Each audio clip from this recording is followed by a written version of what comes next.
same basic information, unless we get them off on too many tangents, which is fun to do. Mm-hmm. We'll get the same basic information in the evening, but we're also live streaming this right now. And Father loves to have crowd participation, so he'll be asking if you have any questions as we're going along. So he'll be kind of curating that. But also, if you are watching online live right now and you have any questions you want to throw out, generally speaking, that pertains to the subject matter. If we want to talk Ravens or Orioles, well, Riley, we'll do that later. But for right now, if you have any questions that are kind of scratching at your heart, you can type them into the comment section on the YouTube link that you're watching right now, and we'll try to get to them. But all of these classes, especially in the evening, will be saved, and you can watch them through the Shrine's YouTube page moving forward.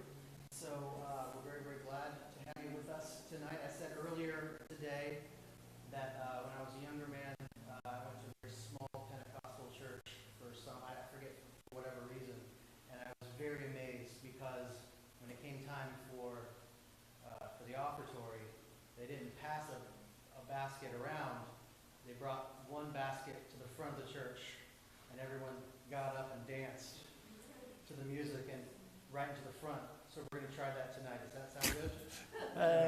Maybe not. This is all free will offering. We're just very, very glad to be making use of Father Jude. He just told some of his story to us about how he's ended up here. We're very grateful to have him here and doing a lot more of these types of things. So we have a free will offering. There's some drinks back there for you. And do you want to mention your workshop, your workbook as well? Yes. And for the people watching online, right. They can register. So. We have a sign-up list over there for my lector's workbook.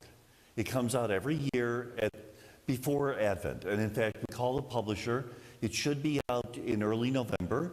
If you're interested in being notified when it comes out, just sign up over there. And we have a copy of last year, so you can look through it. And what's real nice for a lot of us, it's big print. So that's really helpful. Also, later on this year, later on in the fall, I'm going to be offering a workshop on the book of Revelation.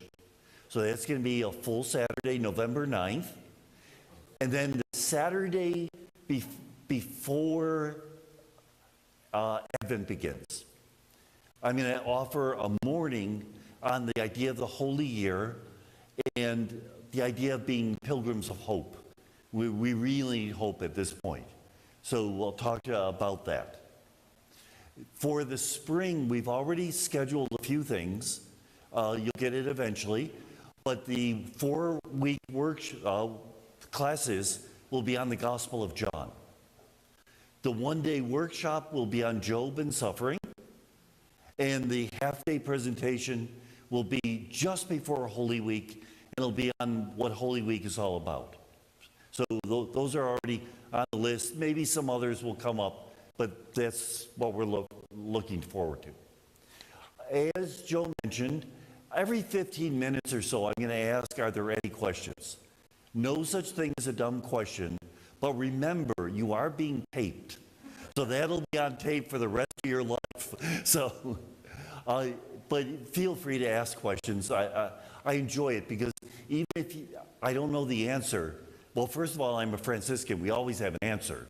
Whether it's right or not is a whole another question, but also it forces me to study more, and that's a good thing. Why Luke? Bottom line, because Luke is the gospel we're using in the liturgy coming this Advent. It's our liturgy for gospel for next year. As you know, we have a 3-year cycle. Now that is new since the Second Vatican Council. Before, we used the Gospel of Matthew and only threw in Luke or Mark when there was something in those Gospels that you didn't find in Matthew. At the Vatican Council, they said we should be studying the whole Bible. So now we have the 3-year cycle, and John comes in during Easter. But remember during midsummer too, we have about 4 Sundays on the Bread of Life discourse. So John is used in those times, the Gospel of the Year in the other times. Who is Luke? This first 20 minutes or so will be these preliminaries. According to tradition, Luke was a disciple of Paul, a Gentile, and a physician. Let's look at all three. First of all, a disciple of Paul. Remember, Luke wrote 2 volumes to his work, the Gospel and the Acts of the Apostles. And Paul shows up all over the Acts of the Apostles. But if you look at the Acts carefully, what Luke says happened is not always what Paul said happened. There are real discrepancies. How do we explain that? In the Acts of the Apostles, there are 4 chapters where Luke goes from he and they to we. It's very probable that Luke was only with Paul during those we chapters. Very probable. That would explain why he doesn't know what happened all the time, but also why he uses a different vocabulary from Paul. Example, salvation. Have you ever been stopped on the road and somebody says, "Are you saved?" If there's somebody at the door, come on in. Hey there, no problem. Nice to see you. We just got started. So somebody on the sidewalk says, "Are you saved?" The proper answer is, do you mean it as St. Paul means it or as St. Luke means it? Because they use the word differently. For Paul, salvation is what happens on the last day, at the final judgment. We are saved from the fires of hell. For Luke, we're already saved. Why? Because we've encountered Jesus. We felt his love. We know we can live in that love. So heaven for Luke has already begun. It's here on earth. Heaven on earth is not measured by how well things are going. It's measured by how much we're loving. And so Luke uses salvation in a different way than Paul. This kind of reminds me of Governor Jerry Brown. Those of you who are older, explain to the younger ones later on, Governor Moonbeam, remember, from California. He spent a long weekend in Calcutta with Mother Teresa of Calcutta, and all of a sudden he's a disciple of Mother Teresa. That's more or less what we're dealing with Luke. So was he a disciple of Paul? Yes, but. Second question, was he a Gentile? That is much clearer. He clearly was a Gentile. And that's odd because in his book, he quotes a lot of Jewish customs, but he does that for a reason. He's a particular type of Gentile, one that we call a Stoic. Now, when I use the word Stoic today, it means somebody who doesn't show much emotion. But in the times of Paul and Luke, a Stoic was somebody who believed that the gods had a plan in our life. And if we discern that plan and follow it, we will find true joy. Now remember, joy is not happiness. Happiness is me going down to Route 40, stopping at the Krispy Kreme donut place, getting 24 donuts, but getting stuck in traffic on the way back. So when I walk in the friary, I tell the friars, I have 12 donuts for us.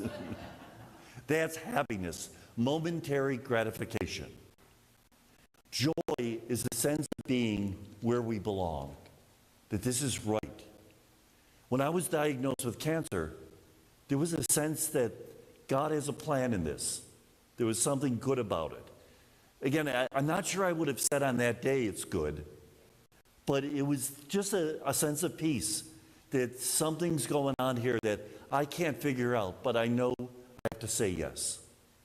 So Luke, being a Stoic, wants to show that God has a long-term plan.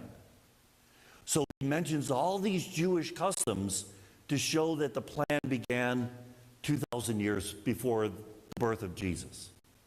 Good. The problem is, Luke doesn't always know the Jewish customs.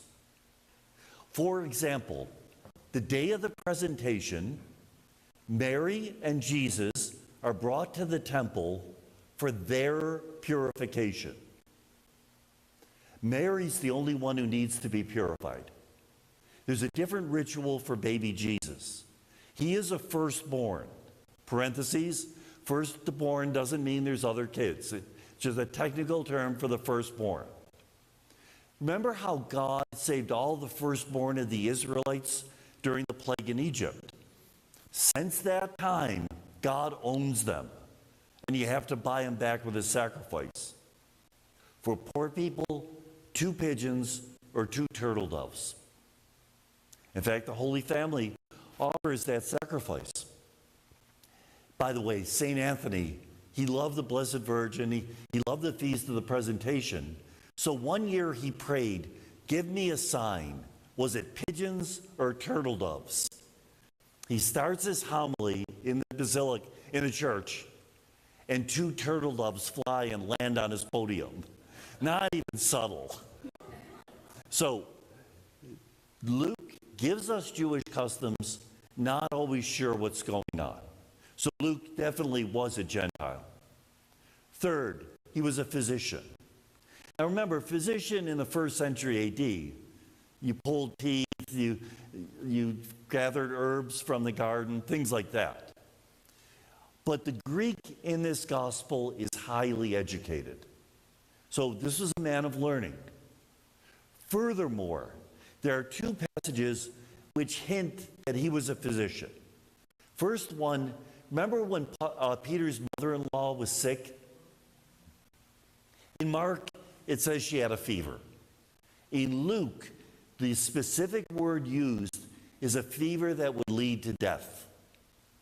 Now, it's not so technical a term that non-doctors would know it, but it's a hint.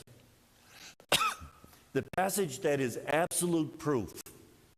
Remember when Jesus was going to Jairus' house because his daughter was ill? And on the way, a woman with a hemorrhage touched him and was healed. And in Mark's gospel, it says that the woman had gone to doctors for years, and all they managed to do is take her money. Luke drops that line out. Professional courtesy, malpractice, he just sort of leaves it, which would be a strong indication that Luke is, in fact, a physician. Why did Luke want to write a gospel? Why did any of the evangelists want to write gospels? Well, the first gospel written, we'll look at it in a second, was around 70 AD. When did Jesus die on the cross? We say 33, that's what Sister taught us. Around 30. Best guess is 29 or 31 AD.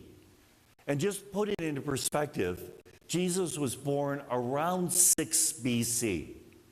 Isn't that great? He's born 6 years before Christ, BC. The monk who invented the modern calendar got it wrong by a few years. And we know that for a fact because on his calendar, Herod the Great dies in 4 BC. Herod tried to kill the baby, so the baby had to be born before that. So Jesus was around 35 to 37 years old when he died. That gives us perspective. 31 to 70, almost 40 years. What do you remember that happened 40 years ago today? For some of us, 40 minutes is already a challenge, right? As these stories are told and told and told, the details are starting to get a bit fuzzy. For example, in Mark's gospel, Jesus heals a demoniac among the Gerasenes. In Matthew, it's among the Gadarenes, which is another people. You can see that was a story told at 2 different dinner parties, right? How many women went to the tomb on Easter Sunday morning? In John, 1, Matthew, 2, Mark, 3, Luke, the whole Lady's Fidelity. Why? John, Mary Magdalene, represents the church looking for her beloved. And I don't care what Dan Brown says, they didn't get married. In Matthew 2, because you need 2 to give witness. Mark 3, because Mark is the home videos. He tells you exactly what happened. And Luke, the whole Lady Fidelity, because Luke likes women. They're going to show up all throughout his gospel. So how many women went to the tomb Easter Sunday morning? The answer is yes. But if we're starting to get different details, maybe it's good to get it down on black and white. Write a gospel. Second reason, the eyewitnesses are dying. Peter dies in 67. So we want to make sure that we pass down their testimony. When my grandma got very old, I would ask her about the stories of the homeland, things like that. We often do that. Reason number 3, the Roman Empire is chaotic. Nero has been assassinated, he actually killed himself. 4 emperors in 18 months. The temple in Jerusalem destroyed. There's too much chaos. We better write it down. And the most important reason, there's going to be a future. What do I mean by that? When Jesus rose from the dead, one of the signs of the end of the world was the resurrection from the dead. Jesus rose on Easter Sunday. Can you see what Christians might read from that? The end of the world is at hand. The world's going to last a question of months, maybe a few years. That's why Paul would say things like, don't get married, there's not enough time, things like that. You kind of wonder what the couple that was going to get married wrote him 10 years later. We rented the hall, where's Jesus? By 70 AD, it's clear Jesus is not coming soon. We better plan for the future. And so they start writing down Gospels. Now, who wrote it down first? Tradition says it was Matthew, and he wrote in Aramaic, the language Jesus spoke. We have a big problem with that. By the way, this is why Matthew is the first gospel in the New Testament. Tradition says it's the first. The problem is this. Matthew is a long gospel, well written. Mark is a short gospel, poorly written. Mark sounds a little bit like when you take your 5-year-old granddaughter to the zoo, and then we saw the giraffe, and then we saw the baboons, and he's almost out of breath as he's telling the story. Does it make sense to go from a short, poorly written gospel, make it longer and correct the mistakes, or the opposite? Furthermore, the Matthew that we have in our Bibles today was clearly written in Greek, not Aramaic. All of the Gospels are in Greek. This one was written in Greek. We know that. How do we know it? Because when you translate from one language to another, you always leave traces of the original language. I come from Buffalo, and whenever we wanted to say that, we'd use the example, throw your mother down the stairs a kiss, which is the way you would say it in certain Slavic languages. This gospel, Matthew, was written in Greek, and furthermore, it quotes the Old Testament all over the place. Matthew was a tax collector. He couldn't read the Old Testament. He was impure. So for all those reasons, we think that Mark wrote the first gospel. He wrote it around 70 AD, give or take, and he wrote it in Rome. How do we know? Because there are Latinisms. Latinisms are words that originally were in Latin, but they put a Greek ending at the end. We all borrow from other languages. Rodeo, khaki. Khaki comes from Hindi, from India. And especially people living in Baltimore. Baltimoreese, where are you at, hon? Stuff like that. You see it in Mark. So Mark, who probably had Peter as one of his main sources, wrote in Rome in 70 AD. If he wrote in Rome, why didn't he write in Latin? Because Latin was not a widely used language at this Greek was. I don't care what Mel Gibson says. When Jesus spoke to Pilate, it was not in Latin. It was in Greek. That was the lingua franca of the Roman Empire. Okay, Mark first. Second is a tie between Matthew and Luke. Matthew wrote for a Jewish audience. A lot of Jewish tradition, a lot of sayings that Jesus has come for the lost sheep of Israel. Very clearly Jewish Christian. What sources did Matthew use? Mark. He uses like 90% of his verses. But also another source. Notice in the middle, I have the letter Q. Q are the sayings that you find in Matthew and Luke, but not in Mark. We don't know who wrote Q. We don't have a copy of it. But it's a very early document. We know that because it talks about the end of the world coming soon. Remember I told you that was the belief at the beginning of the church? And furthermore, that was in Aramaic. There is a very good theory that when we talk about Matthew being the first gospel author and wrote in Aramaic, they're really talking about Q. He produced Q. And so the second author who produced our present gospel of Matthew, his name was Harry Schwartz. You know, why use Harry Schwartz when you can name your gospel after an apostle, Matthew? So they kept the name, and he wrote with Mark, with Q, and then with his own material. Things like the Magi that only appear in his gospel. Where did he write? Most probably in Syria. Again, we can pinpoint it because the way you speak is the way they wrote. And in different areas, we have different accents. If I go to Oriole Park, I'm going to be saying, let's go O's. If I'm talking in Buffalo, I'm going to talk about Cattaraugus Creek, not Creek, and I'll talk about the roof and not the roof. Different areas, and there's no Google, there's no dictionaries, so they write the way they speak. The accent in Matthew seems to be from Syria. Luke. We already said who Luke is. Probably a physician, part-time disciple of Paul, definitely a Gentile. Where does he write? The best guess we have is southern Greece.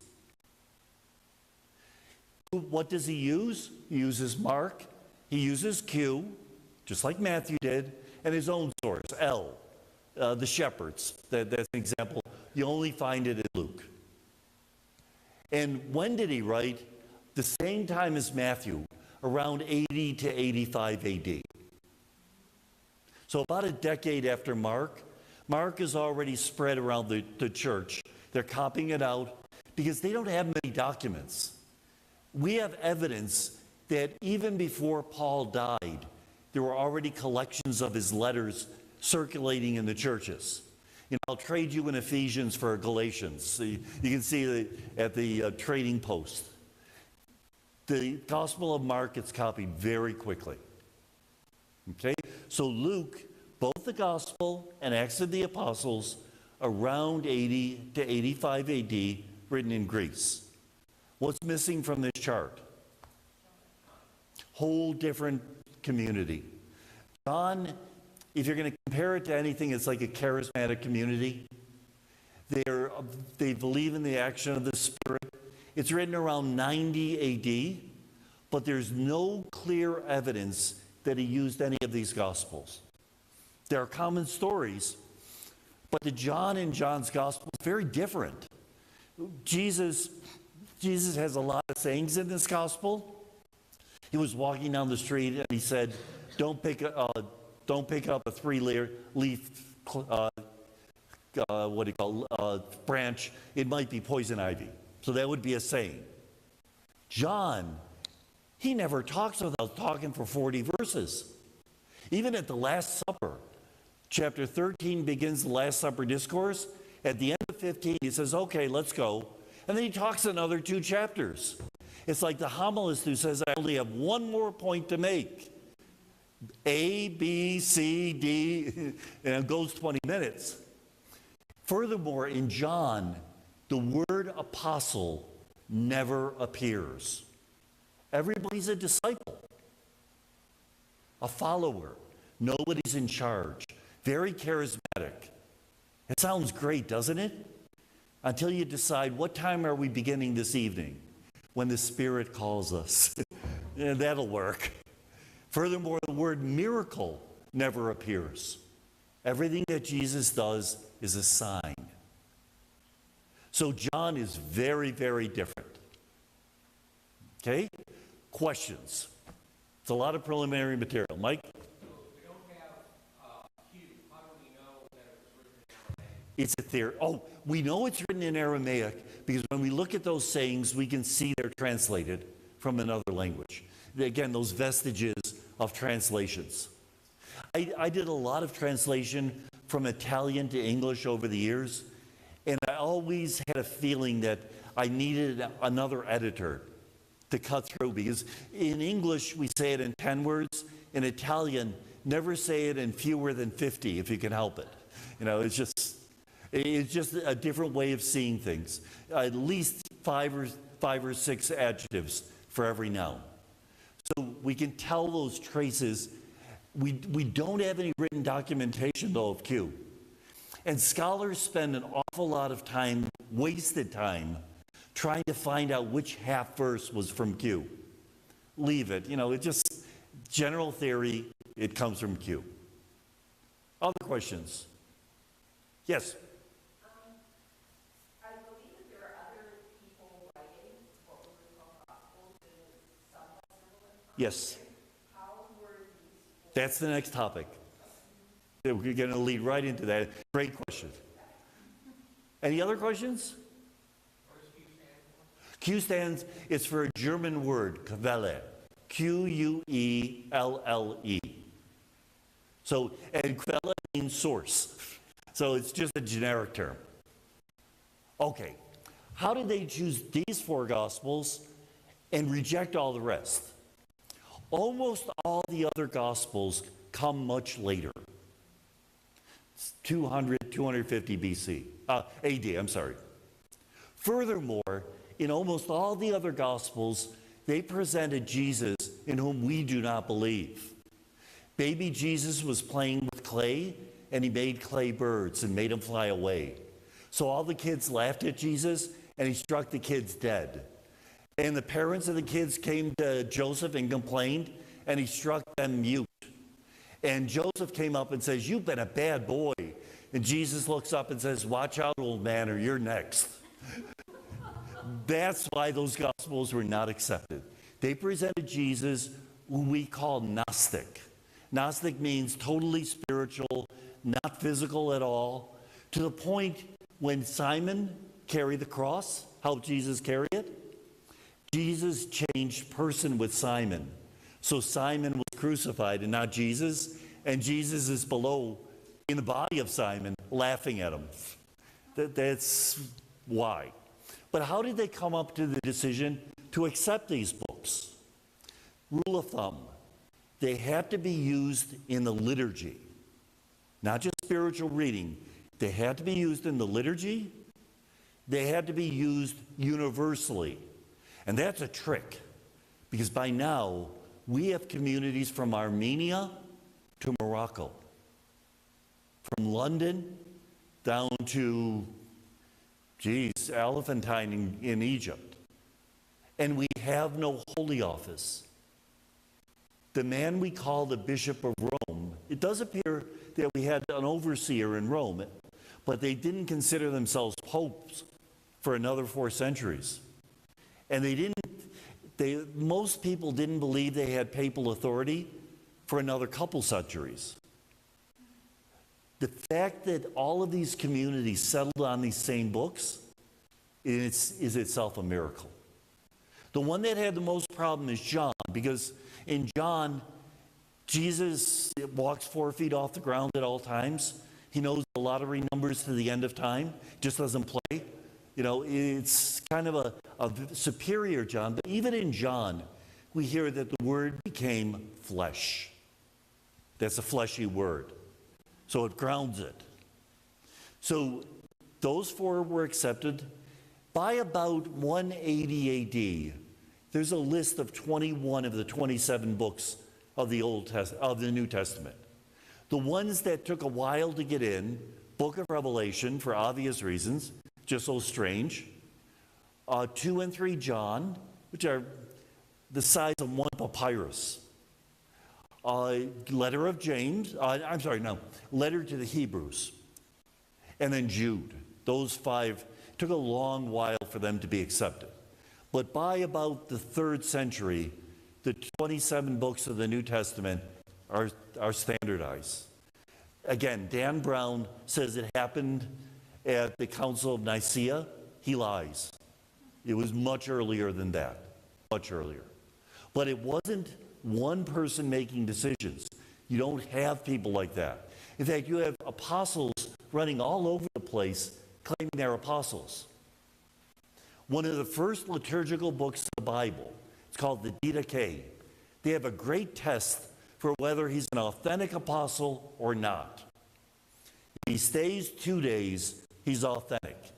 If he stays 3 days, he's there for free food. Kick him out. It's like our Polish saying, a guest in the house is God in the house. But the saying that balances it, guests are like fish. After 3 days, they stink. So it's that idea you have to be careful, because you do have strange ideas being preached. And even in Paul's letters, you can see some of that. He had to fight a number of groups. Good?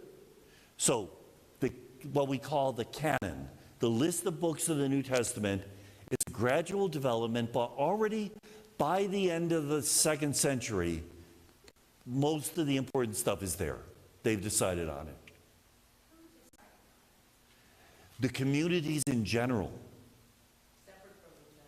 Separate from each other. And that's the miracle again. Can you believe that all these communities so distant would come to those decisions? Some experimented with one book or another. The Shepherd of Hermes, the Letter of Clement to Rome. But very few of them accepted those books, so the majority won out over the long run. Did you have a question? Joe. We just had some responses online that if people ask questions, if you could just repeat those. Okay, thank you so much. So Yep. that everyone can hear. Our room mic isn't very strong. Very good. And if I forget, please remind me to just say it again.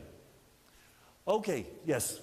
So when you talk about it showing up amongst the communities differently, or the same ideas coming up amongst communities scattered other places, when I hear that says maybe the Holy Spirit was at work. Oh, yeah. When I say that these various communities, very distant, accepted basically the same books, it does sound like the action of the Holy Spirit. Good? Okay. That's enough background to give us a sense of why Gospels were written, who Luke is. Why don't we start reading Luke and see what he says? We're starting with chapter 1, verse 1. If you didn't bring a Bible, bring one next week. Since many different individuals have undertaken the task to set down an account of the events that have been fulfilled among us, in accordance with their transmissions to us by those who were eyewitnesses and ministers of the word from the beginning, I too, after researching all the evidence anew with great care, have decided to write an orderly account for you, Theophilus, who are so greatly revered, so that you may learn the unquestioned authenticity of the teachings you have received. Everything I read in Greek is one sentence long. So this is somebody who's writing a very sophisticated phrase. He mentions Theophilus. This book and Acts of the Apostles are both dedicated to Theophilus. It might be a Roman official. Luke goes out of his way to name drop. When Augustus was emperor, when Herod was tetrarch, all over the place. Luke is trying to show that Christians are good citizens. So he purposely mentions the name of all these officials to show that they did what they should. That's one possibility. Theophilus, Roman official. Second possibility, Theophilus, rich person, who's going to pay for the copying of the gospel. Remember, we're talking not printing presses, talking letter by letter. And in those days, no punctuation, no division between words. So just try to read the newspaper with no punctuation or division between words. And then if you're reading in Hebrew, the sentence is inverted to make it just a little more interesting. But most probably, Theophilus is neither of these. Theophilus, theos, as in theology, means God. Phileo, you've all heard of the city of Philadelphia. Friend, lover. Who are lovers of God? Christians. The book is dedicated to us. Notice how he says there are many accounts, but I decide to give you an orderly account. Do you hear the insult he's throwing out? What is Mark? Chopped liver. And in fact, Mark is really not that good of a literary masterpiece. Luke is. Luke is brilliant. Most of these words are only used once in the entire Bible. In all of those verses, he's showing off. Many of you remember William F. Buckley Jr.?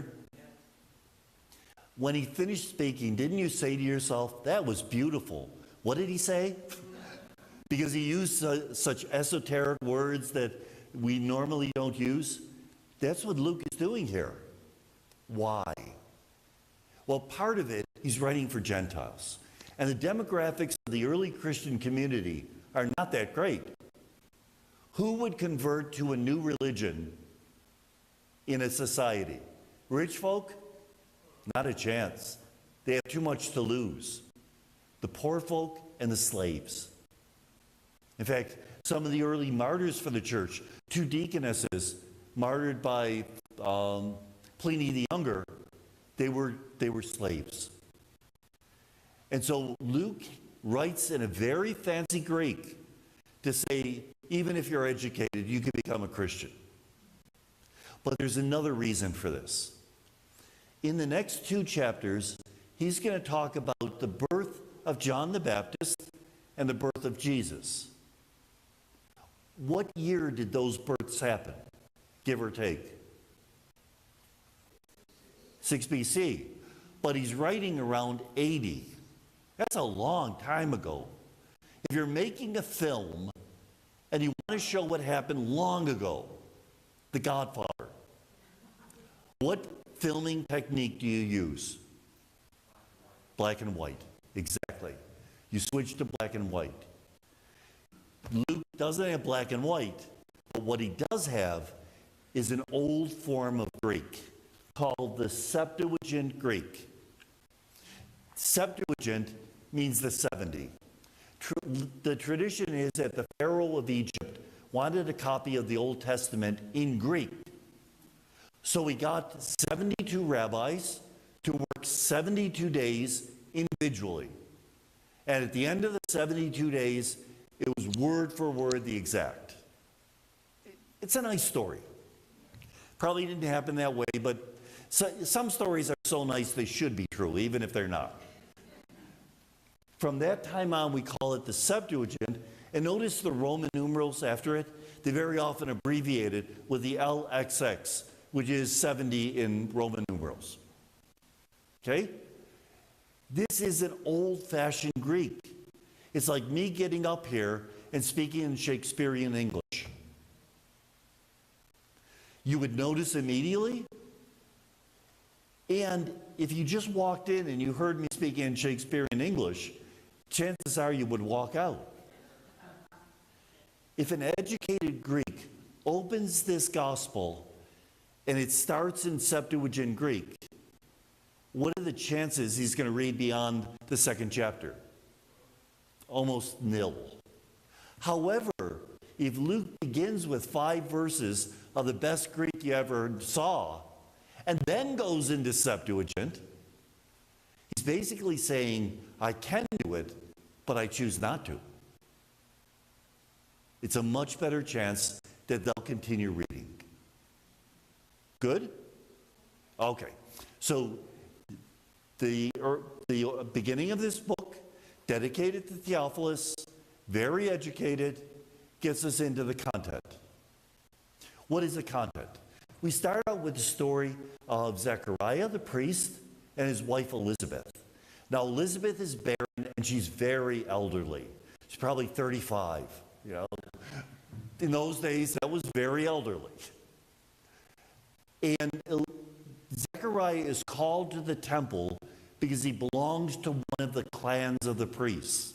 There are so many priests that you only get called to the temple once every 24 weeks, I think it is. And even when you get there, you have to draw lots. Probably closer to shoot dice, because they had a special thing they call the Urim and Tumim, to get to be the person who offers the sacrifice. Why would you want to do that? Because when you offer the sacrifice, you got the skin, you got the special cuts, you got the fillet. Everybody else gets the roast beef. So it pays to be the priest.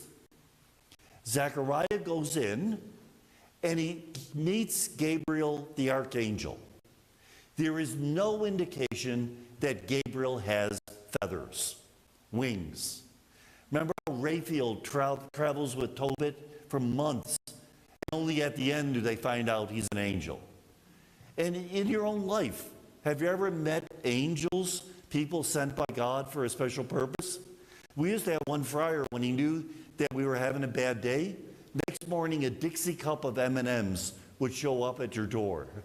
M&Ms are pure love. I mean, how else? So there are many angels out there, but nobody else is supposed to be in the sanctuary. So at the very least, Zechariah is surprised by this presence.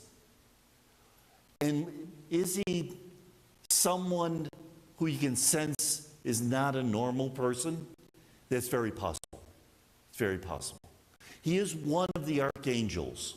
How many archangels appear in Scripture? 3.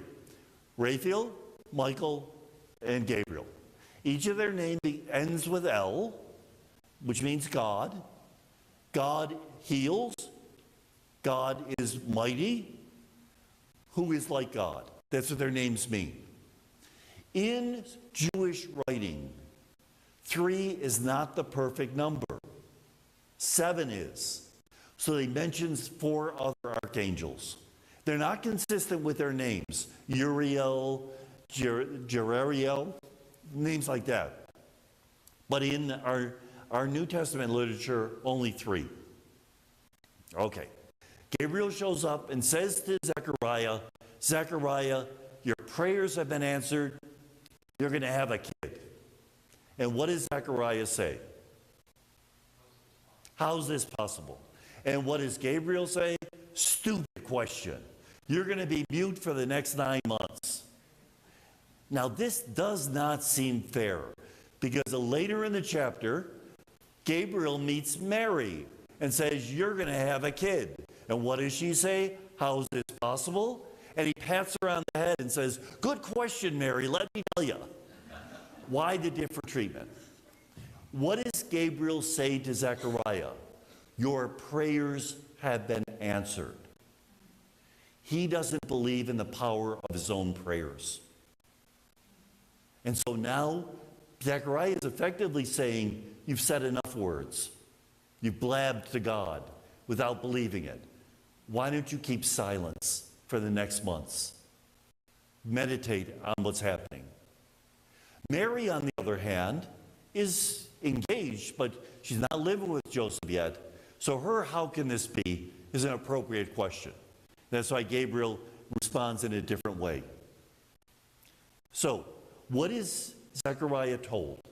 Zechariah is told that your son's going to be a Nazarite. Remember, Nazarites, like Samson, they don't cut their hair. They don't eat of the fruit of the vine, whether it be raisins or wine or anything like that. Even grape juice, they don't do that. And they're dedicated to God in a special way. His name is to be John. In Hebrew, Yohanan, which means God is merciful. John carries his mission in his name. He's to proclaim the mercy of God. And in fact, when Zechariah comes out of the sanctuary and he can't talk, what does everybody say? He must have met an angel. If I walk out of the sacristy and I can't talk, what is your first comment? Exactly. But is it, again, possible that Zechariah looks different? Something's happened. Okay.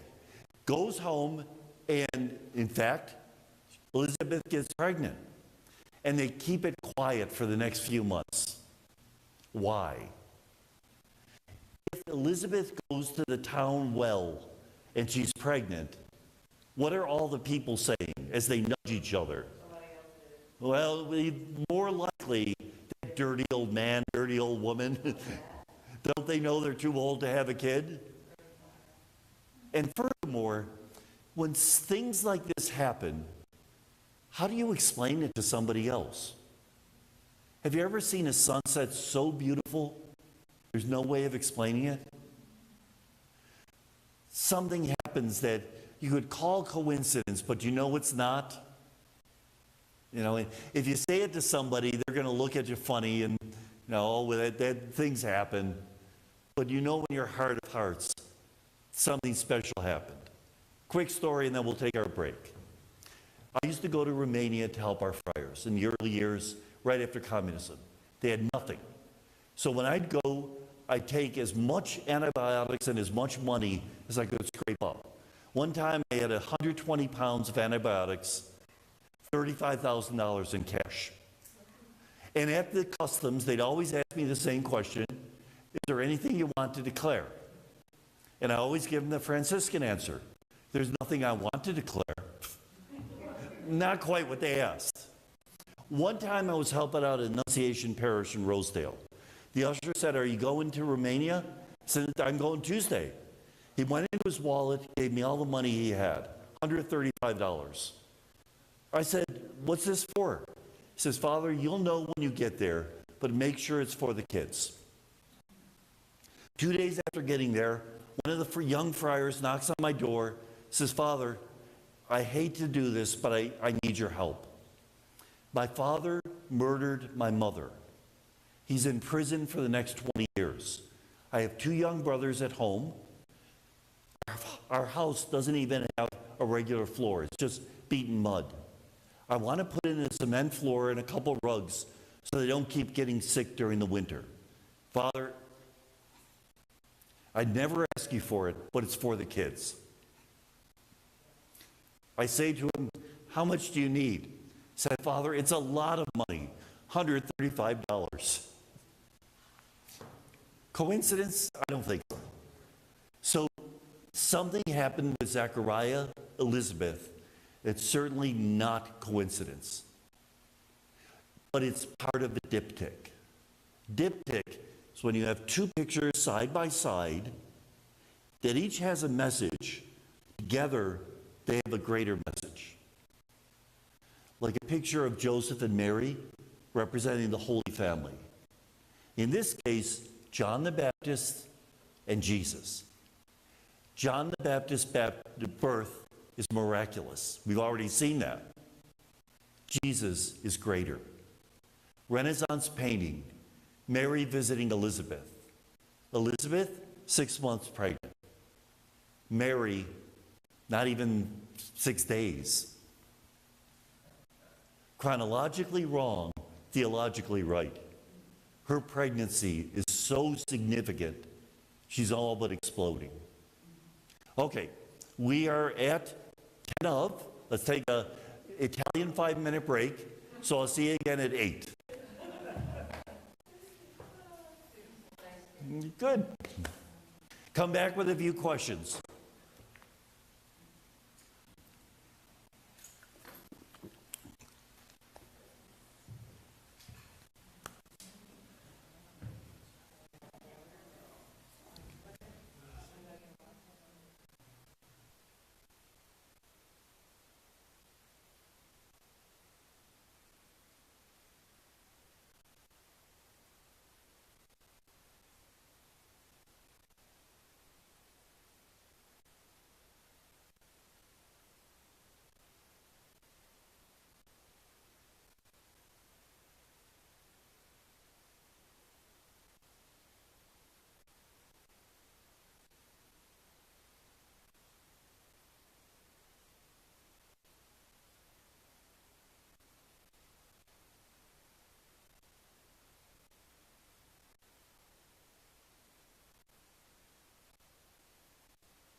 one, thank God. Okay, I'm off of mute. We're going to get started again. And up to this point, we have Elizabeth who's pregnant. The Archangel Gabriel goes to visit Mary. Now, we have a difficult question. Where?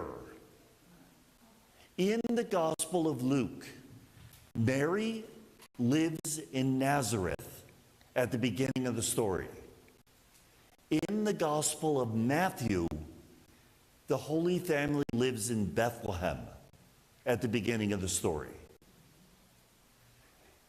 What we will see shortly is that Matthew is probably right.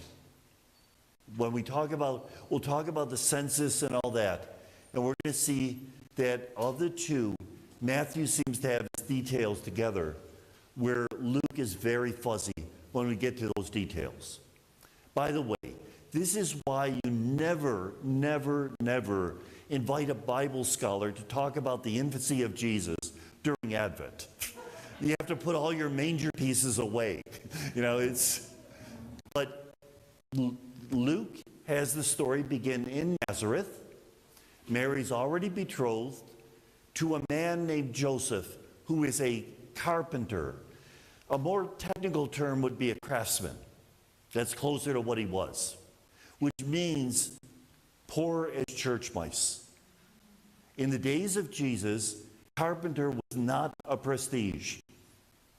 It meant your family had lost their land in a previous generation, and you were eking out a living. So Mary and Joseph, very poor. The archangel says to Mary, "Hail, full of grace." That's a very significant phrase. In Greek, it's in a perfect tense. You use the perfect tense in Greek when you have an action that began in the past, which is still true today. The leaves changed to red. They're still red today. The flowers bloomed. They're still blooming today. It snowed. Buffalo. Still snow on the ground today.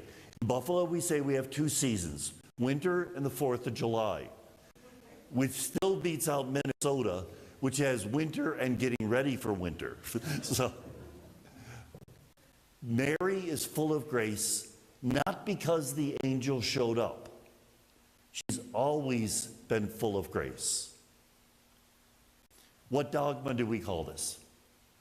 Immaculate Conception. What does it mean that she's free from the effects of original sin? Original sin never seemed fair to me. Dad robs a bank and I go to jail. Something's wrong there. Original sin is not dad robs a bank and I go to jail.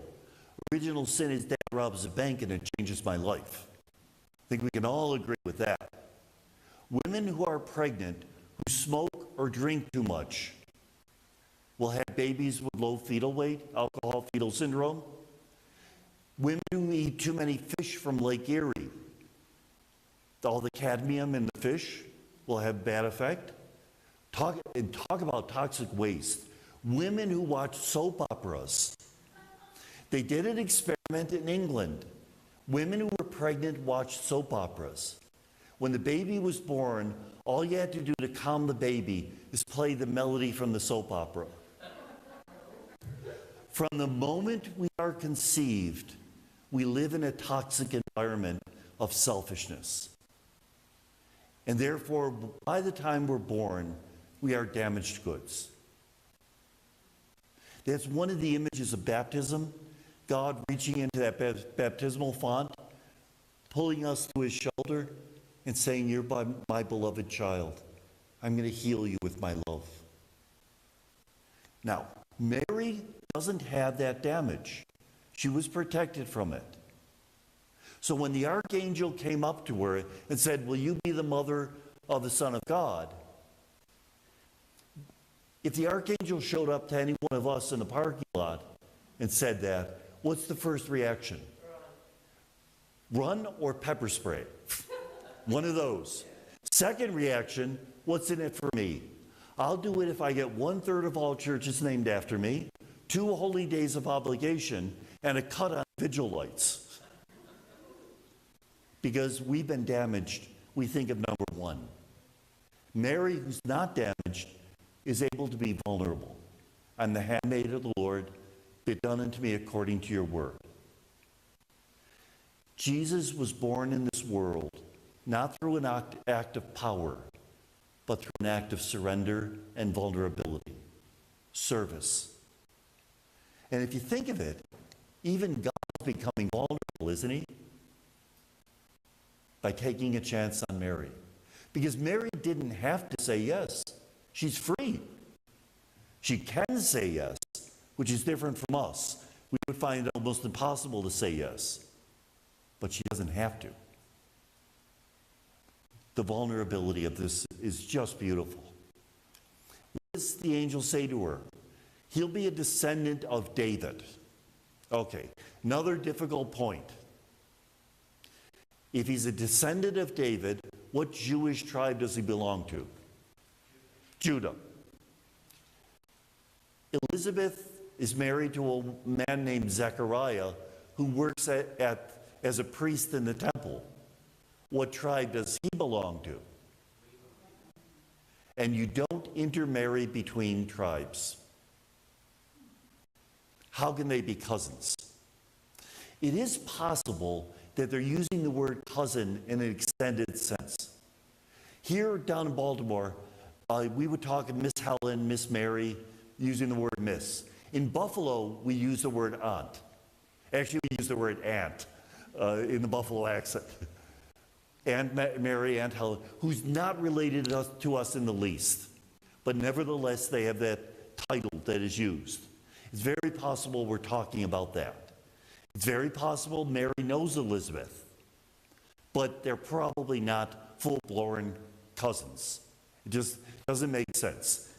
Again, there's a lot of things that don't make sense, though, that are still possible. So we always leave that on the back burner. When Elizabeth meets me at the heavenly gates and slaps me and says, "What do you mean we're not cousins?" I'll take it back. So Mary will become pregnant, and the Holy Spirit will overshadow her. Overshadow is almost a technical term. That's when God would make himself present over the Ark of the Covenant. That cloud would overshadow the Ark. You've seen the Raiders of the Lost Ark. You know, when they open it and all that coming out. That's the idea. Mary is the new Ark of the Covenant. The Holy Spirit would overshadow her. And we're going to see another hint later in the chapter that will confirm this idea. Because again, it'll say that Mary's the new Ark of the Covenant. So as soon as Mary finds out she's going to have a baby, what does she do? She plans to visit Elizabeth. Give me 4 reasons why Mary goes to visit Elizabeth. She wants to learn something. And what is she going to learn? Well, first of all, she's going to learn if she really had a vision.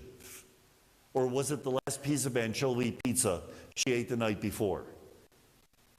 So going there to learn something. What else? To get away. Who's going to believe that an angel appeared? You know, your daughter tells you that. Yeah. Why else? To help her. She's a very generous person. Why else?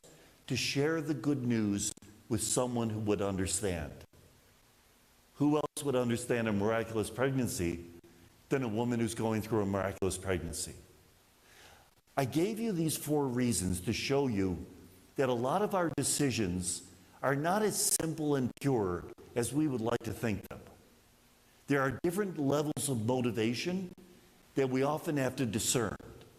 That doesn't mean that we're doing it for the wrong reason, but we have to purify our intentions as much as possible. I find in my actions, when I react strongly when somebody criticizes, I'm trying to hide something from myself. So it's time to look and say, why did I get so angry when he said that? Why did I feel hurt? Stuff like that. Strong emotions usually are a dead giveaway that something else is going on.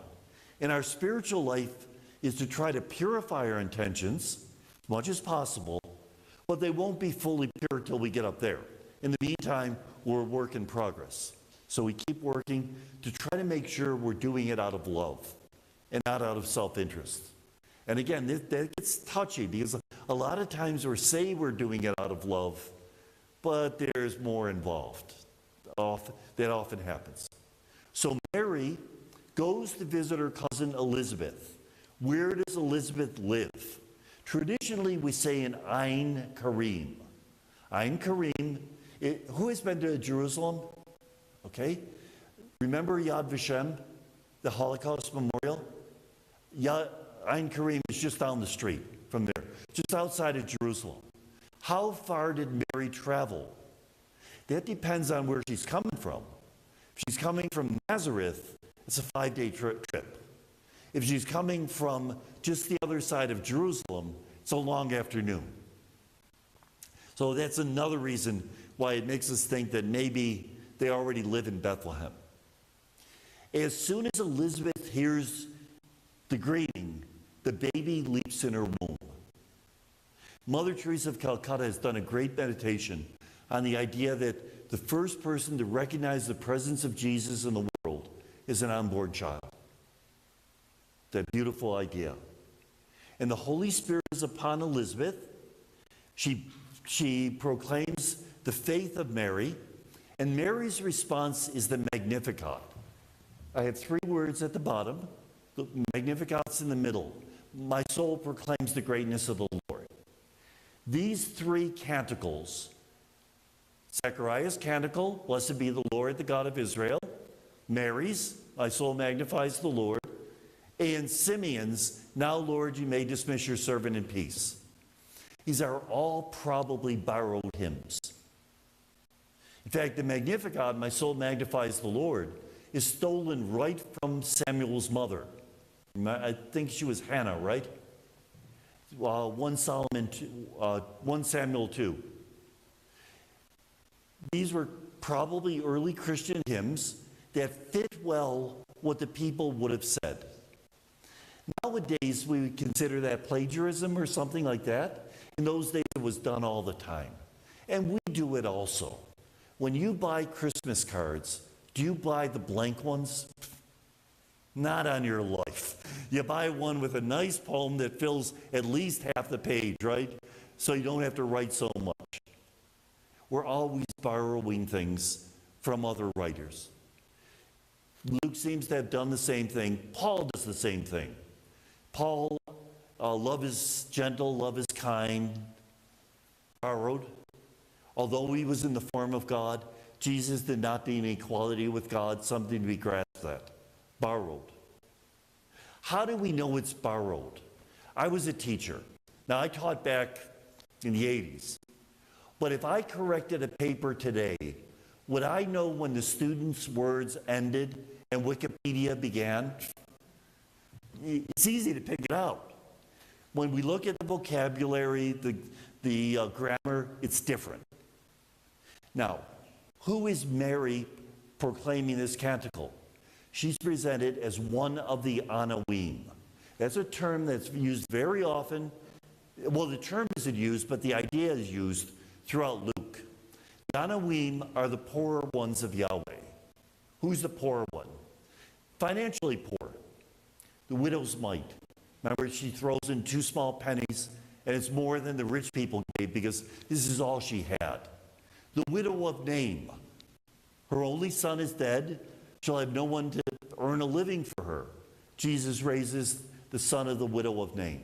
So, and even the Holy Family, they're poor as church mice. So, the poor physically, the poor spiritually. Who are the first people to adore the baby Jesus in Luke? Shepherds. Shepherds were not nice people in the first century. They were the gypsies of their day. They were kept outside the city walls. They might rob your clothes off the line. They might kidnap your baby. They are the first people to show up at the crib. Can you picture Mary looking out and saying, what on earth is going on? She pondered these things in her heart. Yeah, she's saying, what's going on? He promised me a king, and they show up. It's like having your first baby in a bus stop along the highway, and the Hell's Angels show up. That's what it would be comparable to.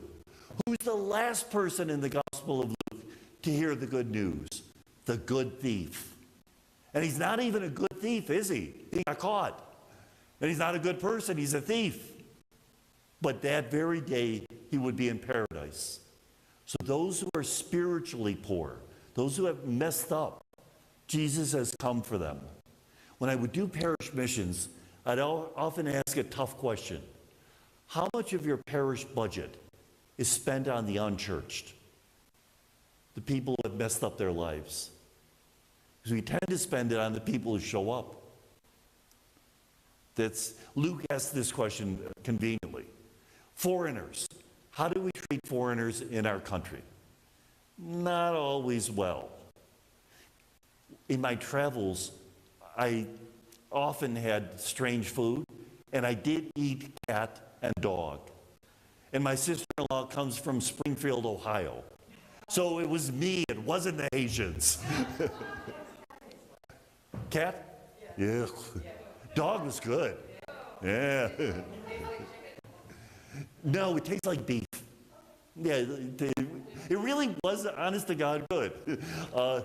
But fortunately, they told me before I tasted it, so I would know what I was getting in for. Foreigners often have the difficulty in speaking English, which means they're speaking two languages. A lot of us can't do that. My grandmother, Lishneski, they owned a tavern. She came to the States in 1914. She died in 1952. The only two English phrases she ever learned was for the tavern. Good morning, mister, and get out of here, you bum. That's all the English she knew. In this gospel, we have the Good Samaritan. Who's the hero of the story? A hated minority. It's like telling the story of the good Taliban. It's shocking. And when the 10 lepers are healed, the only one to come back is a Samaritan. Who else are the Anawim? Women. Women were often and are often mistreated in society. This is the gospel where women have a significant role. Whenever there's a man's story, there's very often a woman's story. Baby Jesus is brought to Simeon. He's also brought to Anna. The lost sheep is the lost sinners like the lost sheep. It's also like the woman who loses coin. By the way, when the lost sheep is returned, they throw a banquet. What do you think they served? Never got lost again, did it? The kingdom of God, like a mustard seed, man's work. Also like yeast and dough, woman's work. Women are very significant in this gospel. And this is the one where at the resurrection, the Holy Fidelity. So these are all of the Anawim. Mary represents them. She sings the hymn of the Anawim. What is Luke saying? Who are the first ones to respond to God's call? The Anawim. Because they're broken and they know it. They know they can't make it on their own. In the faith life, we don't most often meet God when we triumph and when we're great saints and we've learned to bilocate and stuff like that. We most often learn to encounter God when we're broken. And we recognize that we can't make it. We're depressed, we're frustrated. That's when we know that God is our Lord and our all. Other times, he's just a buddy. When we're broken, when we're the Anawim, we recognize what we really need. At the end of the Magnificat, we hear that Mary stayed there 3 months and went home. And John the Baptist was born. Do you see a problem there? It implies she went home before the birth. What's going on? It's the 3 months that we should notice. Ein Karim is in a valley, And right across the valley is a town that's called Abu Ghosh. When King David was bringing the Ark of the Covenant into Jerusalem, remember how it almost fell off the cart and a soldier touched it and was struck dead? Well, David was terrified to bring the Ark into Jerusalem because it was a jinx. It would kill them all. So he left it in the town where it was found, where it had arrived, for 3 months. And the town's name was Abu Ghosh. If Mary stays in Ein Karim, which is right across the valley from Abu Ghosh, for 3 months, again, she's the new Ark of the Covenant. Good. John is born. Question of what they're going to name him.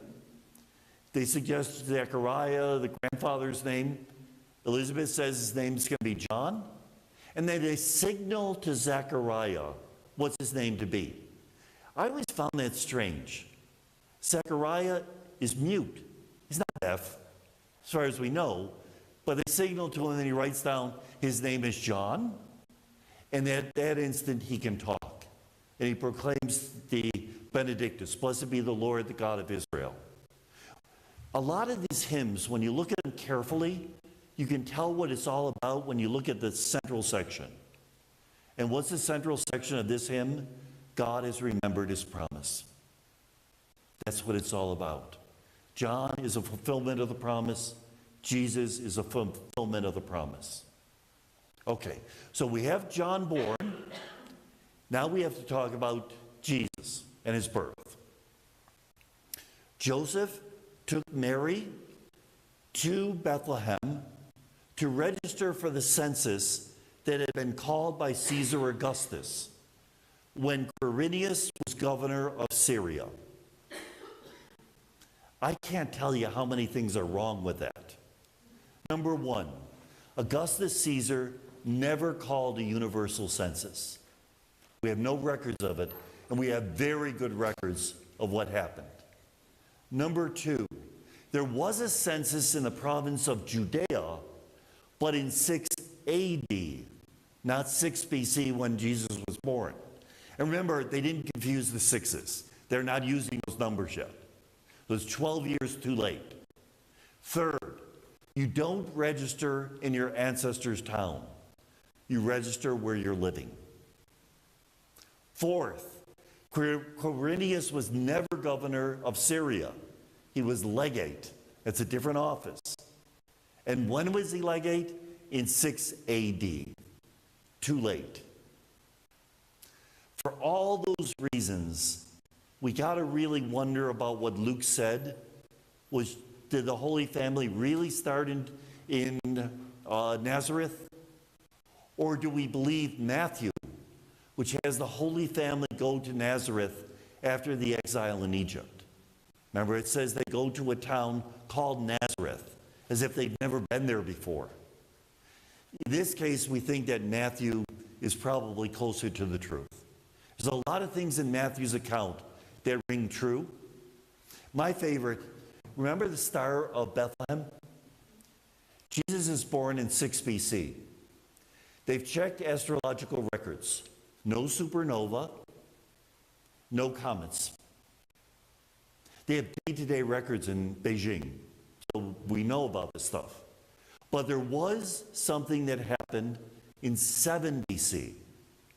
The planets Mars, Jupiter, and Saturn were in a straight line when you looked out from the Earth in the constellation Pisces. Jupiter was the planet that signified the birth of a king. Saturn, the planet that stood for the Jewish people. Pisces, the end of time. Do you see how they might read a king is born for the Jews for the end of time? This only happens every 805 years. It happened in 7 BC. That was probably the Star of Bethlehem. And that's only in Matthew. So Matthew seems very credible. Luke, we have a lot of doubts. Luke thinks the Holy Family began in Nazareth. He's got to get him down to Bethlehem somehow. So he knows there was a census way back when. And again, there's no Google, there's no Wikipedia. So for them, it happened long, long ago, 60, 70 years. Might as well use that. Again, would a biographer get away with that today? Not in your life. But in ancient history, the smaller details are smaller details. They're not that important. When you talked earlier about wanting to show they were good citizens, telling that story, Yes. said, look, Romans wanted the census, they showed up and Okay? When I talked before about them, Luke wanting to show that they're good citizens, the census is called, they're good citizens, they immediately hightail it to Bethlehem. Furthermore, who calls the census? Caesar Augustus. This is one of the techniques that Luke uses called foreshadowing. Something happens, and for a long time you don't know why, then something else happens, and you say, aha, it was getting me ready for this.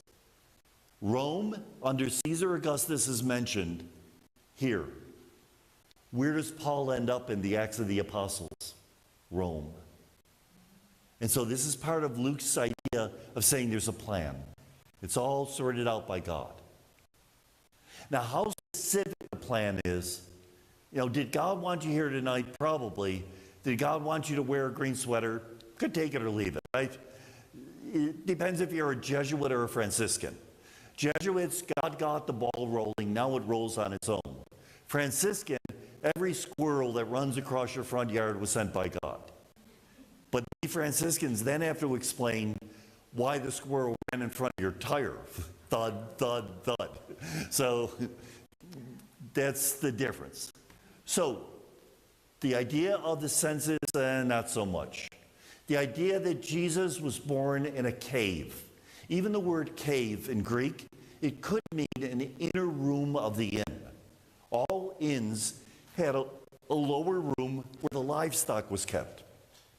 So we can still keep the ox and the donkey, but it might not exactly be a cave. It is, though, a dwelling for the very poor. The baby is born, and angels go to tell the shepherds.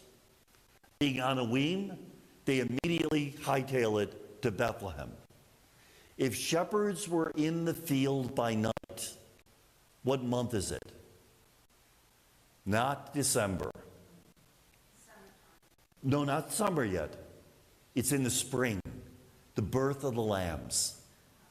That's why they would be there, in case one of the sheep got in trouble during a birth of a lamb. So really, Christmas should be in March, April, but there's no way the Hallmark people would allow this. So we're keeping it, basically, Jesus is the light of the world. When's the first day you see this day getting longer? December 25th. It's an old pagan custom. Yes? So you're saying Jesus was born in 6 BC, but then in 7 BC the planets aligned? In 7 BC, we have the elision of the planets. 6 BC, shortly after that, Jesus is born. It goes the other way, yeah. I always confuse that too. So, yeah, and then 4 BC, Herod dies. So Herod had to have tried to kill Jesus before that time. Good? Yeah.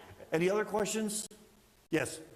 We hear three a lot, like you mentioned the 3 months that Mary stayed with Elizabeth, and you were talking earlier about the 3 archangels. Yes.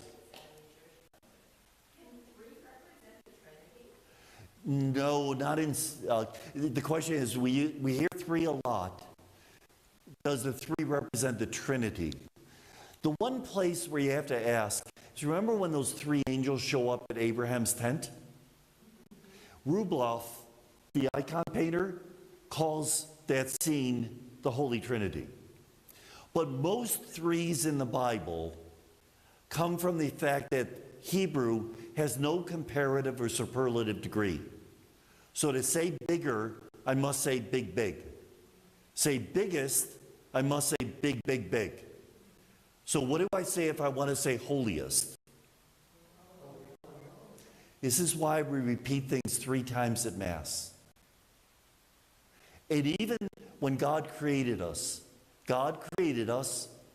male and female, He created us In his image and likeness, he created us. We are the createdest.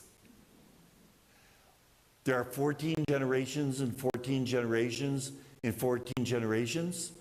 14 is a symbolic number for David. Jesus is the Davidist.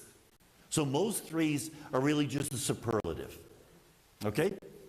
Any other questions? Yes? Who decided that Christmas would be in December? That I don't know. Who decided Christmas is in December? I don't know, but it's already a pagan holiday, Saturnalia. If you're going to choose a holiday and you're a persecuted minority, choose one that coincides with one of theirs so you don't get killed. Granted, you buy a Christmas tree and, the manger set, but everything else can sort of fit in with them, the prominent society. So that's as far as I know it. Also, December 25th, December 25th came first, and then they had to decide when the Annunciation is. And it's 9 months before. Yep. Anything else? Yes? I grew up believing that Jesus was born in a piercing cold. Spring in Israel is pretty cold. It's rainy and cold. Okay? So it's not like the desert or something like that. It is really, she grew up with the idea that Jesus was born in the cold. A lot of the stories about the ox and ass warming Jesus with their breath, that's a nice story. But they do put Jesus in swaddling clothes. Swaddling clothes are bandages wrapped around him like a mummy because of the cold. So even if he's born in March, still cold. And those shepherds show up. Okay? We only hope the shepherds showed up before the Magi. Otherwise, that gold, frankincense, myrrh disappeared, right? So the shepherds show up. We hear that Jesus is circumcised. And when they go to the temple for the presentation, purification, Simeon says to Mary, "This child will be for the fall and rise of many in Israel." We know that's true. Jesus will present a crisis to them and to us. Either you trust or you don't. That's what faith is all about. Difficulty is, in our modern society, it's difficult to trust. Somebody sends you a Christmas card who has not sent you a Christmas card for 5 years. What's your first thought? What does she want? Do you trust other drivers? I don't. Especially you see them probably on a cell phone weaving the car. There's so many things that, even when somebody begs from you in Baltimore, it's so easy to distrust, isn't it? Best not to give money because it might end up drugs, or best to give a McDonald's gift certificate. At least they have a chance of getting food. If they serve food at McDonald's, that's a whole other question, but they have a chance. So to trust again, how do we teach people to trust again? Treat them with more dignity than they think they deserve. Treat them with exaggerated dignity. And we can do that with normal people. I told a story in one of my homilies. A couple with their young child goes to a fancy restaurant. Waitress takes the wife's order, the husband's, and she leans over to the little boy and says, "And sir, what would you like to eat today?" And he says, "I want a hot dog." And the mother says, "Oh no, not at a restaurant like this. He'll have the baked potato, the green beans, and the roast beef." And so the waitress leans over again and says, "Sir, would you like ketchup or mustard on that hot dog?" And when the waitress leaves, he looks up and says, "She thinks I'm real." How many people in the world do we treat as if they don't even exist? Do you wave at the people cutting the grass, the landscapers in the area? Stuff like that, where people are almost surprised that you're nice to them. One silly custom, not a silly custom, but a good one I developed. When I go through security at an airport, I always turn around and thank the people for keeping us safe, because they're criticized all day long. You should see the look on their face. They just beam. Small things that change the world. So, child will be for the fall and rise of many in Israel, and a sword will pierce your heart. September 15th, we have the memorial of Our Lady of Sorrows. Any mother who sees a child suffering, you know what that means. But originally, the heart was not where you felt, it's where you thought. And the sword was the Word of God. What Word of God would pierce Mary's thoughts? Does she know her son's the Messiah? Yes. Does she know he's born in a miraculous way? Yes. Does she know he's God? Jewish people twice a day say there's only one God, Yahweh. How could he be God? And Jesus is not Irish. They say that Jesus had to be born in Ireland because he hung around with his 12 buddies, stayed at home till he was 30, and his mother thought he was God. So the Irish people know what that sort of means. How could she believe it? But yet she does. Remember, she ponders these things in her heart. She's trying to figure it out. And Luke has her show up at Pentecost. It's the way of saying she's the perfect disciple. She believed what she couldn't understand. But isn't she a great example of people who struggle? She understands. Sometimes we put her on that pedestal, and it's like she's beyond us. She understands. Beautiful story. During the Iran-Iraq War, a Muslim mother walks into a Chaldean church, takes a handful of holy water, and begins to wash the feet of the statue of Mary. And she says, "You're a mother. You know what it's like to lose a son. Protect my son in battle." She's real. She cares. She can empathize with our weakness, with our confusion, with our doubts. So she is told that. Next person, Anna, who has been in this temple for a long, long, long time, waiting for the salvation of Israel. Remember, Jesus is that salvation. The minute we meet him, we are saved already. Heaven begins on earth. And then we have the story of Jesus being lost in the temple for 3 days. Mary and Joseph are going home, and there's caravans. Women stay with the women, men with the men. After a day of travel, they realize he's not with either of them. They go back to Jerusalem. They find him after 3 days. He's in the temple. Now, any painting I've ever seen of this, he's teaching the doctors of the law. It doesn't say teaching. Can a child tell the truth, profound truth? Yes. Remember, the emperor has no clothes, the story? I'll give you an example that I've heard. A pastor comes into a Protestant church's CCD, their version of it, and says, "Today I'm going to talk to you about death. Does anyone understand what death is?" And an 8-year-old raises her hand and says, "Yes, I understand." He says, "Really? What is death?" He says, "Last week our teacher taught us about Enoch. Enoch walked with God. So every day they went out for a walk, and they walked and they walked. And as the sun was setting, Enoch went to Enoch's house. God went to God's house. But one day they walked and walked and walked and walked and walked. And when the sun was setting, they were a lot closer to God's house. So Enoch went to stay with God."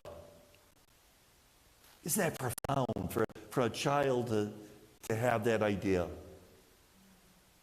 Jesus, as a child, could very well be asking the doctors of the law, "Where's the love? You tell all these laws, but where's the love?" What does Mary say to the child? "Son, we've been looking for you. I and your father have been looking you for 3 days." His response, "Don't you know I had to be about my father's business?" I don't know about your family, but if I ever said that to my mom, It's like the wedding feast of Cana. What's it to you and me, woman? I'd be looking for my teeth, okay?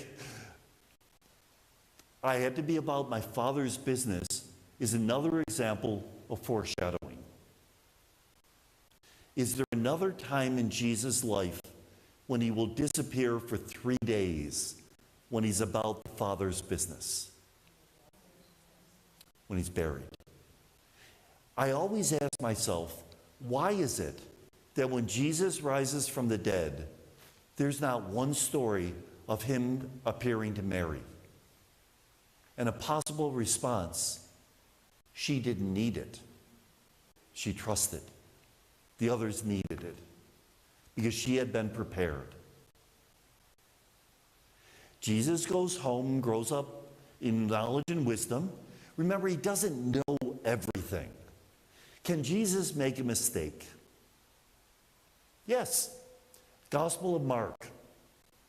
Jesus tells a story of how when David was fleeing from King Saul, Abiathar gave him the bread that's dedicated and only eaten by the priests. It wasn't Abiathar. It was Abiathar's father, Ahimelech. Jesus got a B- in Bible history class because it doesn't know everything. Remember, he surrendered his divine prerogatives. So baby Jesus at 2 years old doesn't know Chinese. Besides, there's no Chinese to speak to in that neighborhood. But he doesn't know so much. He even says, the end of the world, only the Father knows. So again, a Jesus who is much more human than we normally think of. A Mary who's much more human than we normally think of. That's what's being presented in Luke. And he doesn't begin his public ministry till he was around 30. Now notice it says around 30. I'm 70 right now, and I'm continuing to be around 70 for the next 9 years. Okay? But also, why did it take so long? 2 possible answers. Number 1, after being lost in the temple for 3 days, he was grounded. Number 2, which is the real reason, you had to be around 30 to be considered a rabbi. So he would have stature. The people would listen to him when he was around 30. Okay, we covered a lot of material. There were some things that you might have said, I've never heard that before. That's true of these first couple of chapters. Most of the rest of the gospel will be things that you already know, but I'm just going to remind you of it and show you the spin that Luke takes on a lot of these stories. Questions? Yes? So, when you said like the heart is used to refer to the mind, is that like consistent throughout, or is that just in this particular time? Say it again because, Oh, sorry. So when you say the heart is like meant to be oh yeah, is that consistent throughout or just in this story? it's pretty much consistent with all throughout the Bible. The heart is where you think. People say the heart is like deceitful and things like that. That's, The thoughts are deceitful. yes. That's what they're saying. Yeah. Whereas you feel in your guts, your kidney. Because when you're really upset, what hurts? Your stomach. And that's their thinking. It's where you think and where you make decisions and sort of where your conscience is. That's why in the Beatitude, blessed are the pure of heart, for they will see God. If you're walking around always thinking of God, are you going to see God's presence? Every deer that grazes on the lawn, you'll think of God. Every leaf down the beautiful leaves, the red ones, you'll think of God. So that the heart is where you think for the most part. When you get beyond the Bible, that's when the heart becomes something else. They didn't know the brain at all. They could, in ancient medicine, the brain, they didn't even know what it served for. They were clueless on that. Any other questions? Yes? One. Question about, you said Elizabeth had been from the tribe of Levi and Mary from the tribe of Judah.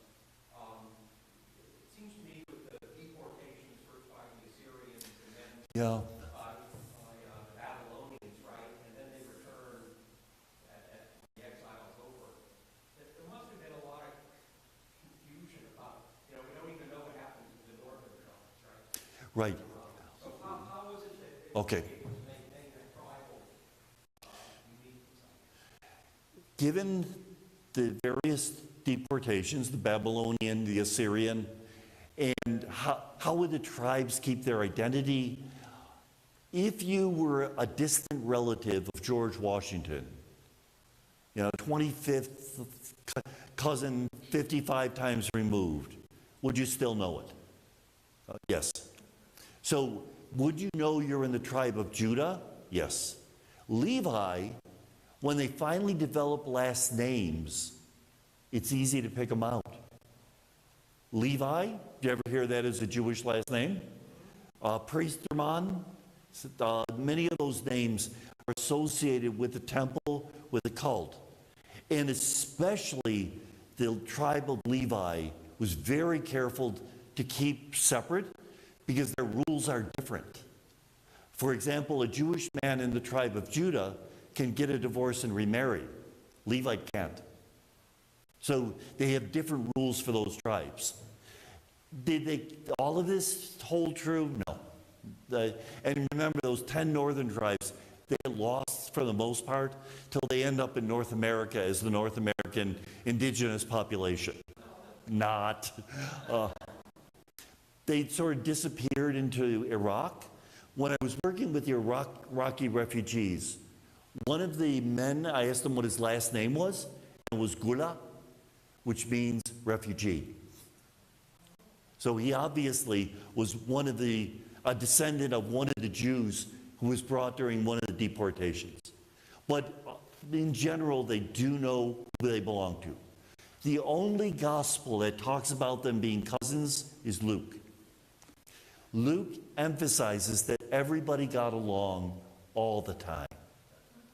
A little bit of a Pollyanna, that the early community sat around the campfire, roasted Jiffy Pop and sang Kumbaya all day long. That's Luke. He's embarrassed when it doesn't hold true. But even remember during the Passion, Herod and Pilate were the worst of enemies. When Jesus comes on the scene, they become the best of friends. That's typical Luke. It reminds me of one of our friars. We had a very bad gathering years ago, and by the time the friars left, it was a week. There were body parts on the floor, blood splattered across the walls, and one of the friars comes out and says, that was a good exchange of opinions. Were you there? But we need the optimists. They do help us, especially times like this. That is definitely Luke, definitely Luke. When Jesus comes on the scene, the pagans will know who we are by the fact we get along. And that's where the scandal of division in our communities is doubly scandalous. Scandalous to us, but also to outsiders. That's where running somebody over in the parking lot gives us a bad, bad name. One of our friars had Easter Mass. On Easter, you get all the Easter bunnies coming in for Mass, and it's crowded, it's long. And this is in California where the air conditioning isn't working yet, so it's hot. So as he sent the people out, he says, folks, I know it was a long Mass. You're not used to being here this long, but please, when you wave to each other in the parking lot, use all your fingers. Just simple stuff like that where we should leave church with a smile on our face, at the very least. Yes? Would some of that, let's all get along, could some of that also be because Luke was writing for Gentiles and he was trying to build up this thing that was becoming the universal church, and so that's a theme? Is some of the let's get along because he's writing for Gentiles and he wants to build up this universal church? Absolutely. The Gospel of Luke is a vocation brochure. Our Franciscan vocation brochures don't tell the whole story. They tell the good stuff. They want to get you in. And then you'll find out. Luke does that all throughout Acts and through the gospel. He definitely wants to build up the community, but even in Paul's letter, you see the same thing, that there are times where we have to ask people to leave if they're given such a bad example that others will think we put up with anything. We got to live by what we hold. Doesn't mean to be judgmental, doesn't mean to be hypercritical, but at times we have to say, wait a minute, we got to stand for something. It wasn't, if comparing Luke and Paul, Paul was the insider who went out, Yes, where Luke was the outsider who came in. yes, And in a sense, that's a different perspective. yes. Comparing Paul and Luke, Luke the outsider that came in, Paul the insider that went out. Yes, it's a different perspective. They do meet at that central point, though. Let's give a good example by the way we live. At the end of Paul's letters, you always find that. And one of my favorite is Philippians. And in Philippians, he says the name of two of the women in the community, and they're obviously leaders of the community. And he says to the community, help them to get along. That our job is not to spread the gossip, not to judge between one or the other, but help them to get along. He's writing Philippians because he thinks he might die very shortly. And it kind of reminds me of a parent who wants to make sure the kids get along. It's very similar to that. So the idea of getting along, giving good example, is essential in both of these. Don't see it so much in John. John talks about loving everybody, but when he says everybody, he means everybody of us. Do you ever meet charismatics? Theoretically, with charismatics, they realize everybody is holy. But some people are more holy than others. And they never say it, but you get that impression sometimes. That's what you get in John.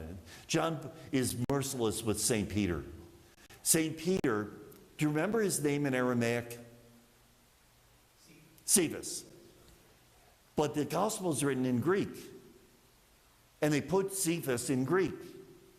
In Aramaic, Cephas means rock. In Greek, do you ever hear of hydrocephalic? Means head. Rock, head. Do you get it? That's the inside joke that John is using against Peter, because Peter is the adult. Thank God the first pope was not the brightest bulb in the bunch. We all have a chance. And Peter was that way. He was impetuous. But even he used his impetuosity. I always think Pentecost Sunday, after the Holy Spirit descends, what did Peter do with the apostles? They formed the evangelization committee. They wrote up the mission statement. They made posters. They figured out a timeline for they set up a fundraiser. No, he goes out on the porch and preaches. Impetuous. But they say 3,000 converted that very day. Can God use even our weaknesses for the kingdom? And that's something good to meditate on. Sometimes the part of ourself that we least like is the one that's most of service to others. I'm an adult child of an alcoholic. So I understand what a low self-esteem really means. I was given a retreat to nuns, and I was so thrilled. The one in the front row agreed with everything I said, till I found out that she had Parkinson's. So, you didn't necessarily agree with anything. If I go to the stadium, I can pick out 500 people with low self-esteem as easy as anything. And when they look in my eyes, they know I understand, because I've been through it. The part of myself I least like has become a source of ministry, a grace. So that's something to think about in terms of these people even. The Anawim again. We bring people to Christ by recognizing our weakness. Did you ever see the film or read the book Silence? It's a very good book. I recommend it. Endo Suzuki, I think it is, talks about a Jesuit missionary in Japan during the days of persecution. And he apostatizes, becomes a Buddhist to save the life of fellow Christians. And his big question, is it a greater faith to let yourself be martyred, or a greater faith to apostatize and believe God still forgives you? Isn't that an interesting question? Because being a martyr, you can present yourself as this big hero, look at me.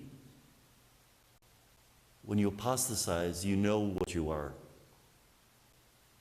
But yet God still loves you. And Suzuki, who wrote this book, said this is the way that we will convert Japan. Not through power, but through surrender and weakness. And our American society is very similar. You know, you have to succeed. What does success really mean? Loving well. Surrendering. Becoming humble. Becoming compassionate. Those are the measures. Does our society even understand? Blessed are the meek, for they shall inherit the earth. But think again of Colby. We have his shrine right out there. Asked by a fellow prisoner, shouldn't we hate the Nazis? His answer, only love creates. We have to love them. The very people who were killing him. And why do we love them? Because we recognize what they are doing is a symptom of their brokenness. And we don't want to make the brokenness worse. We want to heal their brokenness. Exactly. Exactly. Same thing that Stephen says when he's being martyred. Good? Okay, questions about anything whatsoever, and then I'll send you home. Did Jesus know when he changed water to wine that did you ever use that at that point? There's a lot of miracles, signs in the Gospel of John. But he knows he has miraculous power. Did prophets sometimes perform miracles? So what does he know about who he is? There is one hint, though, in Luke. We did it today. What happens to a Jewish boy at 12 years old? Bar mitzvah. Now, they didn't have that ceremony in those days, but the idea was you became a man at 12. When Jesus figured out what it meant to be a man, did he figure out what it meant to be the Son of God? He did, in fact, say, I have to be about my Father's business. What did Mary tell him? Yeah, tell me another one. Get home. You're going to wash dishes for the next 6 weeks. She can tell him it's a miraculous pregnancy. It's a far, far thing from miraculous pregnancy to you're the Son of God. So she had to figure that out all the way. When did she get it? We don't know when she got it. We really don't. But when the angel spoke to her and said, he'll be the Son of the Most High, that's a title you would use for a prophet or a king. That's how she would hear it. We who read the gospel hear it a different way. So we always have to go back and say, what would she have understood or not understood? Yeah. Before Pentecost. After Pentecost, it was all pretty clear. But I often wonder, Mary, do you think she was disappointed when Jesus ascended into heaven? Yeah, I think she's sad to see her son was about to go, but at the same time. It's the Father's will. She knows it. Yeah. But does she desire to hold her son again? And granted, there's the Eucharist. But if you had a choice between Eucharist and putting your arms, might that be part of the reason she was assumed into heaven? Her desire was so strong, the bonds of this world couldn't hold her anymore. I meditated on that. And that gives the whole idea of desire, holy desire. Not, not lust, not desire to use another, but a real willingness in our life to hold something so precious that we go beyond what we think is possible. Yep, incorrupt body. Now, the only problem with the assumption, you do realize there are two tombs of Mary, one in Ephesus and one in Jerusalem. And when Pope Pius XII made the pronouncement, he said, when Mary's life on earth was over. Isn't that ambiguous? We don't know if she died or not. We do know she's incorrupt in heaven. Where's heaven? Different dimension that coexists with this world. Whatever that means. Because otherwise, how would St. Anthony ever find our car keys? He's got to be around somewhere, right? Yep, St. Joseph Cupertino can levitate. Already a sign of the gifts of heaven. That, yes, that with the splitting, we'll finish here, with the splitting of the veil of the temple, you can read it one of two ways. Either we can go in and encounter the holiness of heaven, of God, or the holiness can come crashing out. And everything around us is consecrated in God's holiness. Already, but not yet. Yes. And yes, and yes, and yes. May the Father, Son, and Holy Spirit, glory to the Father, to the Son, and to the Holy Spirit, as it was in the beginning, is now, and will be forever. Amen. May the Father, Son, and Holy Spirit. Now, if anyone here wants to get the tape later on, what do they do? They can go right on to the front page of our website. Just as a correction, we don't do tapes anymore, Father. Just saying. I'm old. It's all ones. If anyone wants to get an 8-track or a Betamax recording of this talk tonight, if you go to the front page of our front page of our website, it'll be up for the next week until this next class next Wednesday night, and then it'll just be it's really the Companions of St. Anthony YouTube channel. Okay. So it'll be there for in perpetuity until the end of time. Because some of this stuff I said, you might want to listen to it again just to catch what was being said. Yeah. Okay, have a great week.